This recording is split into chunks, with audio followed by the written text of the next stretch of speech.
कन्नौज में विश्व प्रसिद्ध एक ऐसा शिव मंदिर है जिसका वर्णन पुराणों में भी किया गया है।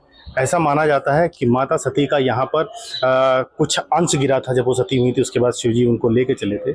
उसके बाद से ही यहाँ पर एक शिवलिंग आया जो स्वयंभू बताया जाता है। हालांकि इसकी था कोई नहीं है कि कहाँ से हुआ, कैसे हुआ, और आज भी श्रद्धालुओं का ये मानना है कि लगातार ये ऊपर की तरफ बढ़ रहा है। तो मंदिर के ही कमेटी के लोग, मंदिर के पुजारी ही लोग हम लोग के साथ में हैं। हम उनसे ही जानते हैं कि कितना प्राचीन ये मंदिर है और क्या कुछ इसका इतिहास है। क्या नाम है? अवधेश मिश्रा, बीरू बोलते हैं जो। मैं इस मंदिर कमेटी का 16 साल अध्यक्ष रहा। हम लोगों के समय जब से हम पैदा हुए यहीं खेलते रहे, यहीं आते रहे, बल्कि शहर में कहीं मीठा पानी नहीं था। यहीं पे एक कुआं हुआ करता था, मीठे पानी का। तो इस हम लोग नहाने भी यहीं आते थे सुबह। और हम लोगों के बाबा लोग ये बताते थे कि जब ये मंदिर एक बार बाढ़ अंदर तक आ गई थी तो लाला हरदिन्नी लाल यहाँ के बहुत प्रतिष्ठित और बहुत रईस आदमी सेठ थे। उन्होंने ये सोचा कि इस मंदिर मूर्ति को ऊपर उठा दिया जाए। बताते हैं ये कोई 1-2 लाख वर्ष की नहीं है। ये मंदिर 116 या 15 साल पुराना है। ये मतलब इसमें जो हरदिन्नी लाल ने ये बनाया है, मूर्ति तो बहुत पुरानी है। और इसको जब खोदने के लिए इन्होंने कि मूर्ति उठाई जाए तो खोदते चले गए। 30 फुट पे लाल पानी निकलने लगा, लेकिन मंदिर को नहीं मिला, अंत नहीं मिला। तो वो भाग के पंडितों के पास पहुंचे कि इसका क्या करें। तो उन्होंने कहा वैसे ही बंद कर दिया। वैसे ही बंद कर दिया गया, इसकी कोई था नहीं। और गौरी पुराण में, देवी भागवत में इसका उल्लेख है कि यहाँ पर देवी का कान गिरा है, कान गिरा है। वहीं पे जहाँ पे अंग गिरता था वहीं स्वयंभू भगवान पैदा हो जाते थे। फिर पहले यहाँ पे ये कुंडल चढ़ाने की भी प्रथा थी, ऐसा सुना। पहले यहाँ लोग मान्यता मानते थे और कुंडल चढ़ाते थे। और ये तीसरा भागवत में तीसरा ये स्थान है, लिखा हुआ है। देवी भागवत में लिखा हुआ है तीसरा पुराण गौरी पीठ लिखा हुआ है। और उन्होंने आपके करपात्री जी ने ये भी लिखा है, वो है हम लोगों के पास में वो कल्याण, कि ओंकार शब्द की उत्पत्ति यहीं से, ओंकार शब्द की उत्पत्ति यहाँ से। ये भी लिखा। शिवलिंग में ओम दिखते हैं? नहीं, वो ओम नहीं, गणेश जी है ना। नहीं, वो परिवार है, पूरा परिवार।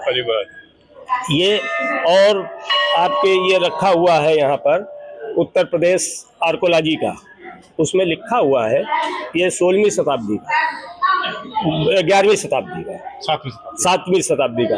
और हमारे पास एक किताब भी है ह्वेन-सान की यात्रा का, उसमें भी उल्लेख है, उसमें लिखा हुआ है। बाबा जी, गौरीमुखी भी नाम दिया जाता है। गौरीमुखी ऐसा नाम दिया जाता है शिवलिंग को।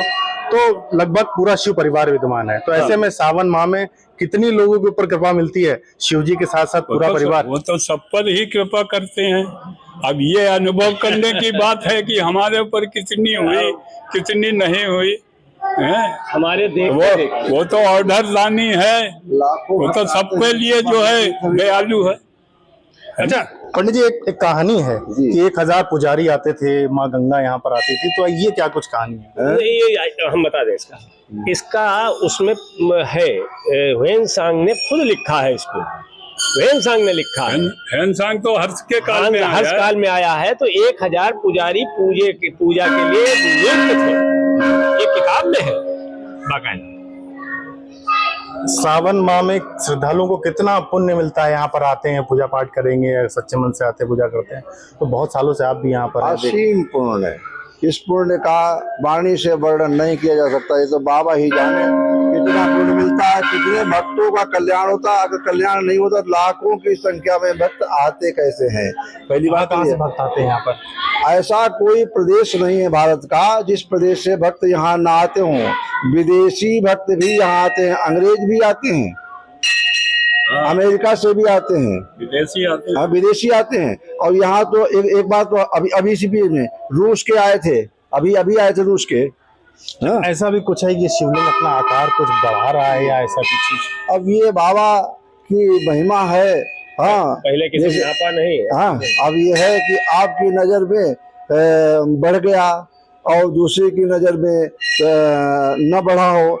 बाबा देखो जो चीज़ है बाबा विराजमान है। हाँ बाबा आकार कभी बढ़ाएंगे कभी घटाएंगे, जैसे सृष्टि को बढ़ाते हैं और घटाते हैं, इसी प्रकार से आकार को भी बढ़ा लेते हैं घटा लेते हैं। वैसे एक बात बता दें आपको, यहाँ का जो पाषाण हमने देखा है, जी सेम पाषाण आपको महाकाल में, दोनों एक ही पाषाण के हैं, महाकाल का और ये एक कलर है, बिल्कुल एक ही पाषाण के हैं और लगभग ऊंचाई भी उतनी है। तो अब हम चलते हैं, आपको शिवलिंग के ही दर्शन कराते हैं पूरी तरह से कि किस तरह से इस शिवलिंग जो चमत्कारी शिवलिंग है उसमें पूरा शिव परिवार विद्यमान है। हम आपको आज बिल्कुल करीब से दिखाते हैं।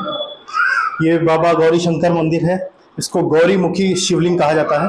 तस्वीरों में दिखाते हैं, ये जो मुख है ये माता गौरी का मुख बोला जाता है और बगल में ये प्रतिबिंब आप देख रहे होंगे तो ये भगवान गणेश का प्रतिबिंब जो साफ तौर से बिल्कुल देखा जा सकता है।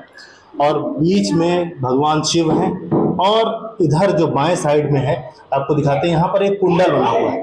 तो इस कुंडल से ही इस शिवलिंग की उत्पत्ति हुई है, ऐसा यहाँ पर मान्यता है। क्योंकि जब ये कुंडल गिरा है उसके बाद ही ये शिवलिंग यहाँ पर आया है। तो ऐसा कहा जाता है कि इस शिवलिंग का आज तक कोई ये नहीं जान पाया है ये शिवलिंग कब यहाँ पर आया है, कितनी गहराई तक है।